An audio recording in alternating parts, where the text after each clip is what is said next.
Honorable Marcoleta. Maraming salamat po, Mr. Chair.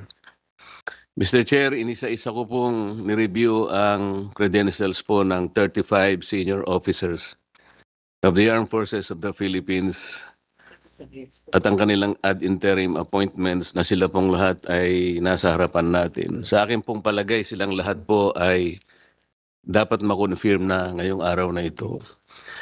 Pero Mr. Chair, I'd like to take advantage of their presence dahil po sa alam na nating nangyayari sa ating bansa ngayon.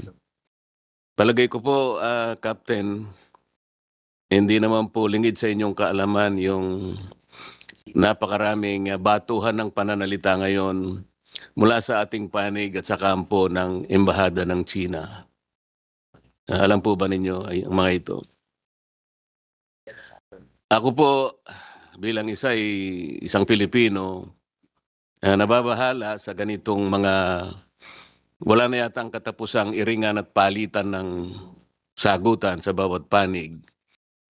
Ako po ay naniniwala na ito po ay hindi nakakatulong sa dalawang bansa. Ganon din po ba ang pananaw ninyo? Yes, Your Honor. Ito po ay pinasimulan ng isang Commodore Tariela. Si Commodore Tariela po ay pumunta sa isang pamantasan natin at doon siya ay nagbahagi ng kanyang discussion at tinawag niya ang Pangulo ng China, si President Xi Jinping, na bully. At meron po siyang daladalang mga caricatures na nagsasalarawan po sa Pangulo ng China sa pangit na paglalarawan. Dahil po doon, malinaw po na nasaktan naman yung Embahada ng China na nandito sa ating bansa. At sinagot po nila yon na sana'y huwag ganito. At mula doon sa pagsagot nilang ganon ay dumami na po yung sagutan at sumali na po yung ibang mga political leaders natin. Ito nga po ang naging dahilan kung bakit ngayon dito sa Senado pinagtatalunan namin ng isang resolusyon na kung saan ay hinihingi ng Senado na ikondena natin ang lahat ng mga public statements na ginagawa ng Embahada ng China.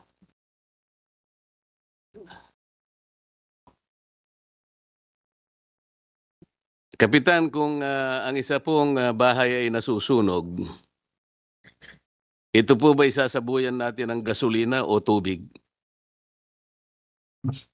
Tubig, Your Honor. Tubig. Alam po ninyo, Captain Pilar, sa sulat po ng ating Secretary of Foreign Affairs sa kagalang-galang na senador ng ating bansa, Senator Risa Ontiveros, doon sa bahagi po ng kanyang sulat ay sinasabi po niya, as foreign policy and diplomatic relations are the remit of the department, statement it issues are deliberate, consistent, and anchored on existing foreign policy and instructions of the President. We would not generally take part in statements of other agencies and officials, particularly if this may have been made in personal or unofficial capacity. Balikan po natin yung pananalita ni Commodore Tariela na tinawag niyang bully ang Pangulo ng China. Meron po ba tayong national policy na ang mga heads of state ng ibang bansa ay kailangan pa nating pasaringan ng negatibo? Your Honor, I believe wala po. Wala po. Wala rin tayong national policy na gagawa tayo ng caricatures para pasamain natin ang itsura ng mga heads of state ng ibang bansa. Wala din po, Your Honor. Sa makatwid, personal po ni Commodore Tariela ang kanyang ginawa. Tama po. Probable po, Your Honor. Ang sabi po sa bahagi ng sulat, Captain Pilar, while the lively exchanges of views are permitted in our democratic society, the department, meaning DFA, reiterates that differences and disputes between states are best addressed through established diplomatic channels rather than in public. Ako po'y naniniwala dito. Kayo po'y naniniwala rin.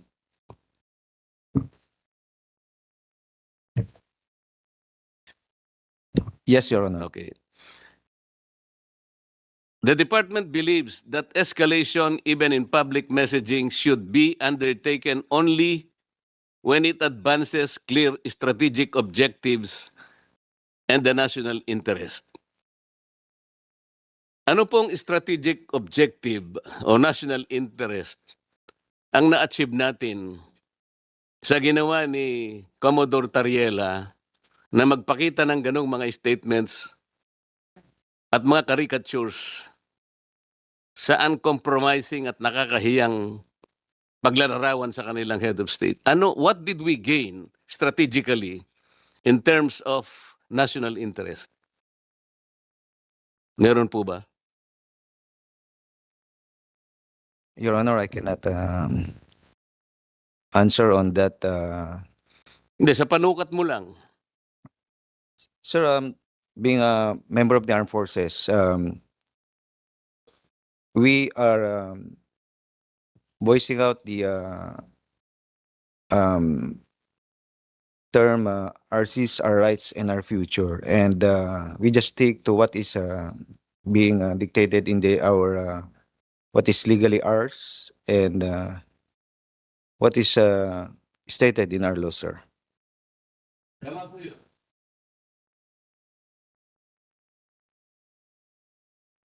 What is legally ours must be defended. Must be protected, and we should fight it out to the last drop of our blood.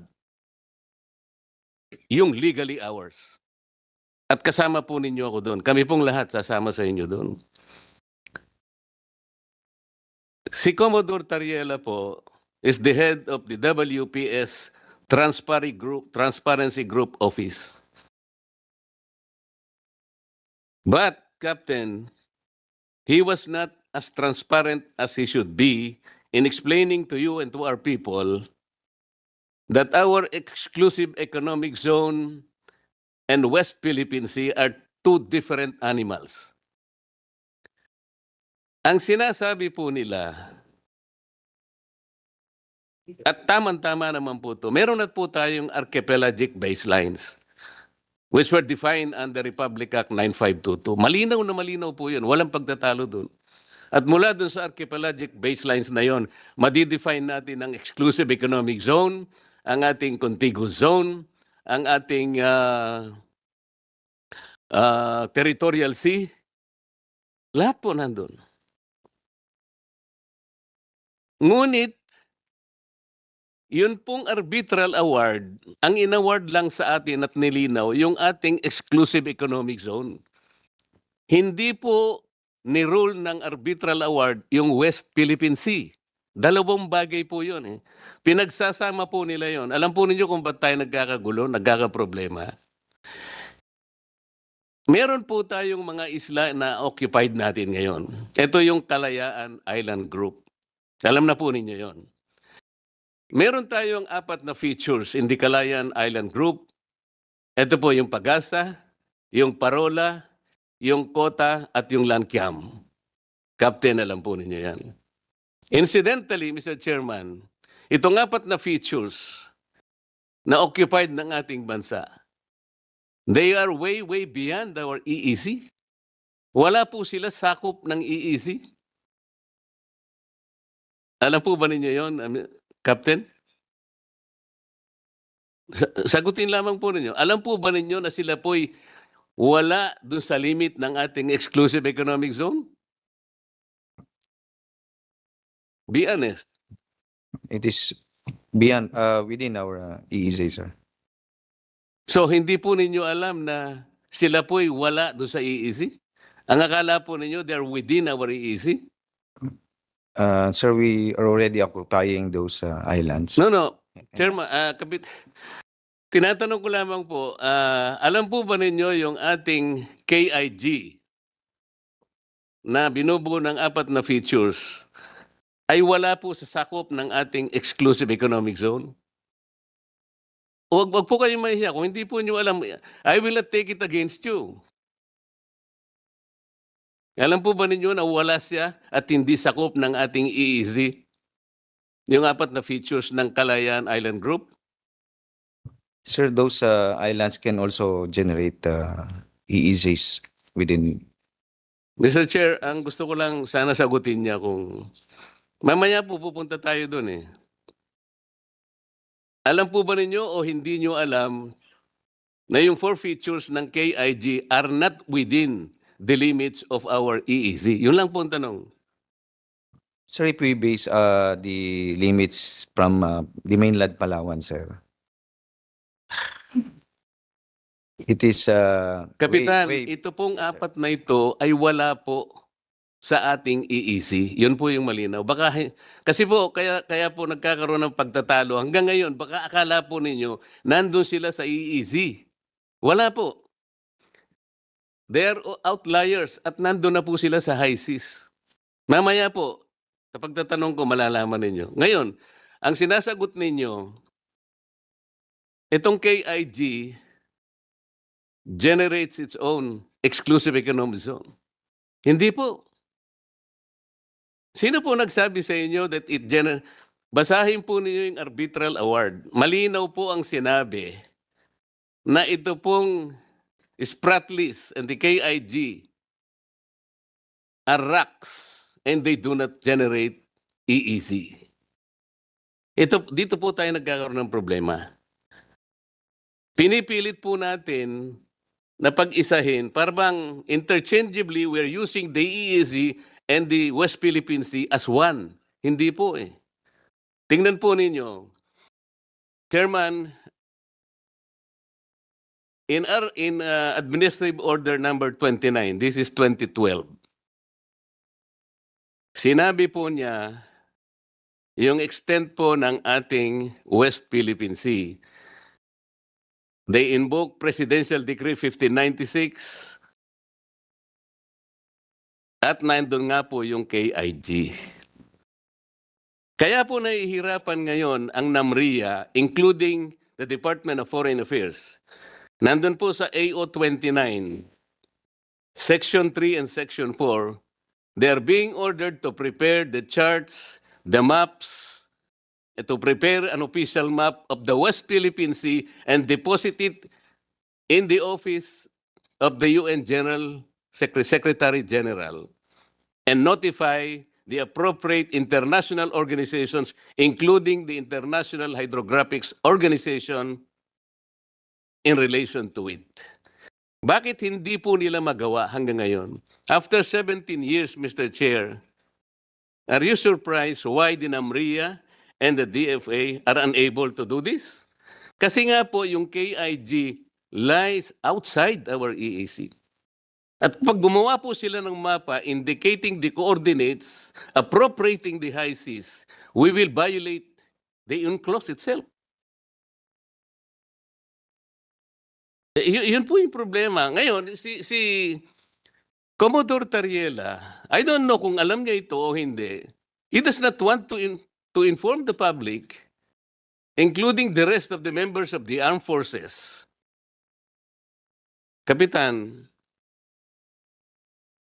we swear to the Constitution that we will defend the Constitution, all the laws, and orders and regulations.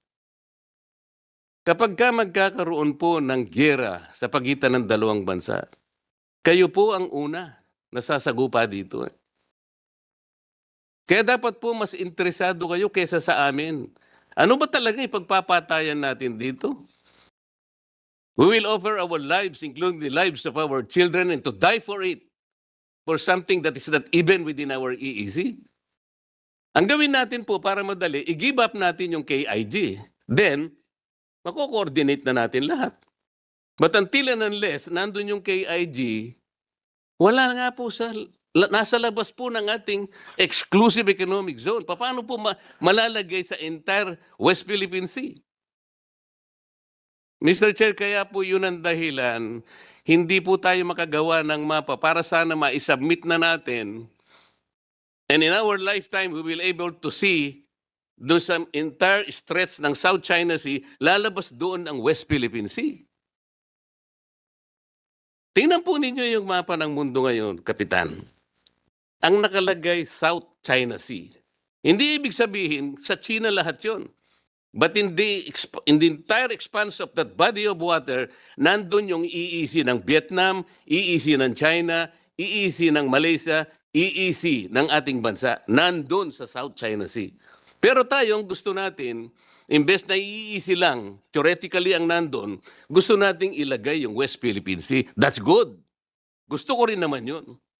Gusto ko rin naman sa ating lifetime, makita ko rin naman yung West Philippine Sea na ma-drawing doon. How can we do that? There are procedures and steps to do that. Gagawa nga tayo ng mapa eh. Paano ka gagawa ng mapa? I-include mo yung KIG. Hindi po pwedeng mangyari yun. Lalaban lahat sa iyo mga bansa. Because you are appropriating the high seas. Itong napakadaling intindihin, hindi ko maintindihan kung bakit ayaw intindihin nung lahat ng may concern dito. Lalong-lalo na po kayo. Dapat nalaman nating lahat ito. It is the responsibility of Commodore Tariela to explain this to our people. Meron pong diferensya eh. Hindi po kukunti ang diferensya, Kapitan. Why? The distances are fixed. We cannot move in all these features into the EEZ. Sana mailipat sana natin. Ang Diyos lang makakagawa nun. Paano mo ililipat yung mga features na yun para ilagay dito sa lahat ng EEZ natin? We cannot do that. Pagkatapos pag mayroong nagsasabi ng ganito, Kapitan, si Marcoleta pro-China. Hindi po. I have been always for this country. And I will always be. Pero hindi natin po pwede pagtalunan lang natin salitaan. Megaphone diplomacy. Kaya tanong ko po sa inyo kanina, what economic benefits can we gain from this? What strategic motive can we gain from this? Kahapon po, Kapitan, I presented 2 maps before the Senate plenary. In that map, pinakita ko, ang mga bansang Vietnam, Malaysia, China, kahit nag-aaway-away sila, ipinakita ko doon, they were able to manage their differences and were able to develop and explore oil and gas in their areas. Alam po niyo, Vietnam, there were about 60 to 70 exploration in their areas, kasama ang China. Malaysia, about 30 to 40. Ang Pilipinas, 8 to 12 explorations. Because we were unable to manage our differences. But these 2 countries are smart enough to manage their own differences. Tingnan po ninyo yung mapa na pinakita ko. Isang mapang 2013, isang mapa 2024. Malayo na po tayo. Iniwan na po tayo ng milya-milya. Kumain na po tayo ng alikabok. Kasi ang ginagawa natin, patodyahan dito, patodyahan doon. Saan pupunta ito, Kapitan, sa palagay mo? Alam po nyo, ang sabi ng China, pwede naman nating pag-usapan ito. Did you know that I met the ambassador of China because I was invited? Alam po ba kung ano yung una niyang sinabi? Gustong-gusto kong makipag-usap sa lahat ng concerned agencies of your government. If you are be kind enough to tell them that I am open anytime. More specifically, the Secretary of the Department of Defense. Yun po yung una niyang sinabi sa akin. Because I believe, sabi niya, foreign relations is not a zero-sum game. Totoo naman yun eh. Walang dapat makakuha ng gain na nawalan yung isa. Pare-pareho tayong makinabang dapat. And sabi niya, an open discussion, a bilateral discussion is the first start. Bakit hindi po natin gawin yun? Yun lang naman ang pinakikiusap nila. Sabi ko, okay, you want to speak to the Secretary of National Defense? Yes, Your Honor. I'm really very willing. Medyo biniro ko pa nga siya, Chairman. No, maybe, why don't you text me? And I will show him your text message. Akala mo, papalabas pa lang ako sa kanilang embahada. Tinext niya na ako. Salamat, sabi niya, Senator Marcoleta, for visiting us. And at sa pag-offer mo na ikaw nang magsabi sa aking gustong mangyari, na gusto kong makausap lahat ang concerned agencies of your country. More specifically, Secretary Gibo. Sinulat niya, more specifically, Secretary Gibo of the Department of National Defense. Sana man lang even over coffee. So alam po niyo yung, hindi ko po alam kung yung number po ni Secretary Gibo, yung pa rin, para mas makasigurado ako, kinausap ko po, dahil meron kaming meeting ng ating Secretary of Foreign Affairs. Pinakita ko po sa kanya yung text message. At sabi ko sa kanya, pwede bang ibigay ko sa iyo para ikaw nang mag-transmit o mag-pass kay Secretary Gibo? Okay naman po sa kanya, Mr. Chair. So binigay ko, pinas ko sa kanya yung at siya na daw po ang magbibigay kay Secretary Gibo. Sa ganito pong initiative, Kapitan, ako po ba'y pro-China, Kapitan? Pro-China po ba ako, Kapitan? No, sir. Salamat po sa inyong sagot.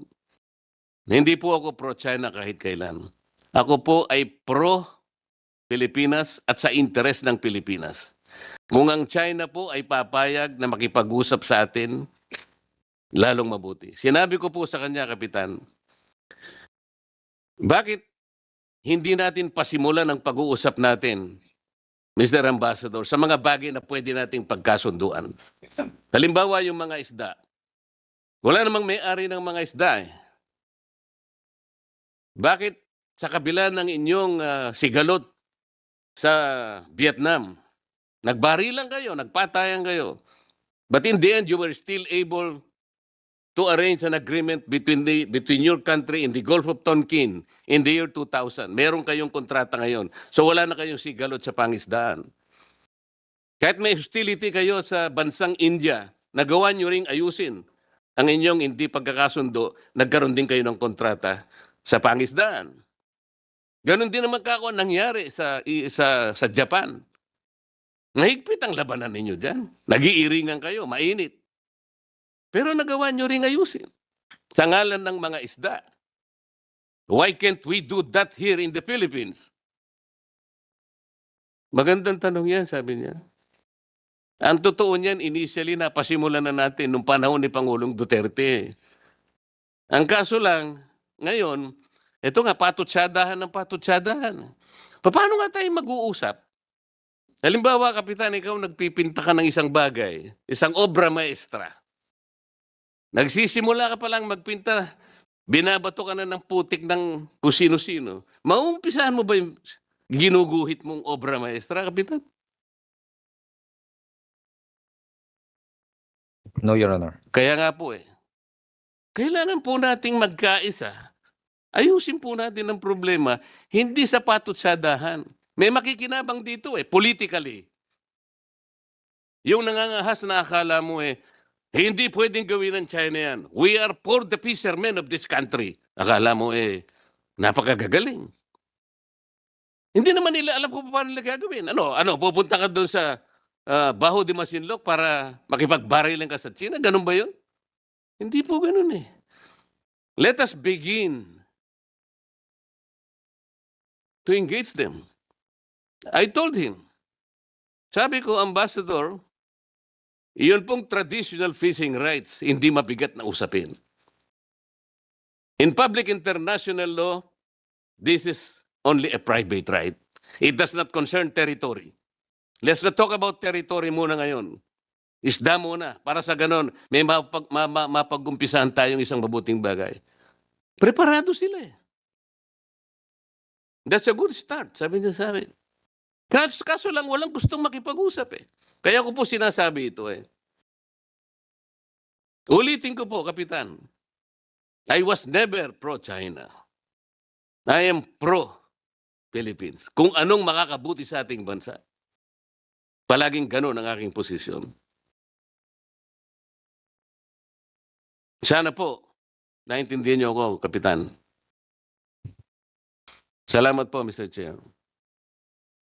Thank Mr. you, Chairman. Honorable Marcoleta. Honorable Lacson. Yes, Captain Pilar, where did you finish your Command and General Staff course? I finished the at ano sir sa ETDC sir. So, Port Bonifacio. At Camp Aguinaldo sir. Camp Aguinaldo na ba ngayon? Because I took mine also in my CGSC sa Port Bonifacio at that time. I took mine in 1983. I wonder if the curriculum still includes Thomas Cloma. Are you familiar with Thomas sir. Cloma? Yes sir. And also Res Nullius, alam mo rin, di ba? Sir. Ito yung Latin word, which literally means belonging to no one, di ba? Tapos, pero sa batas, kung sino una naka-discover at nag-occupy, yun ang inasyon na may mag-ari, di ba? So, yung Spratlys Island, di ba si Thomas Cloma yung naka-discover nito? Tapos inoccupy niya. And this was formalized by the former president, the late President Marcos Sr., by way of a presidential decree. Natatanda mo ba yung presidential decree? PD, I'll remind you. I will just find out sir. Ito. Don't find out anymore. I think PD 1978, 1596, no? Na kasi tinurn over na ni Thomas Cloma yung ownership sa Philippine government, no? Although ang nag-govern pa rin yung international law, di ba? This was made formal by the arbitral ruling, di ba? So atin yung Kalayaan Island Group. And Pag-asa Island is a barangay of the Kalayaan Island Group Municipality of Palawan, the province of Palawan. This is the only inhabited barangay in the Kalayaan Island Group, and it is ours. Yeah, just to end my interpellation, I'd like to congratulate you for responding very well to the questions of the Honorable Marcoleta. I think you deserve to be confirmed today and even deserve to be promoted to one-star rank later.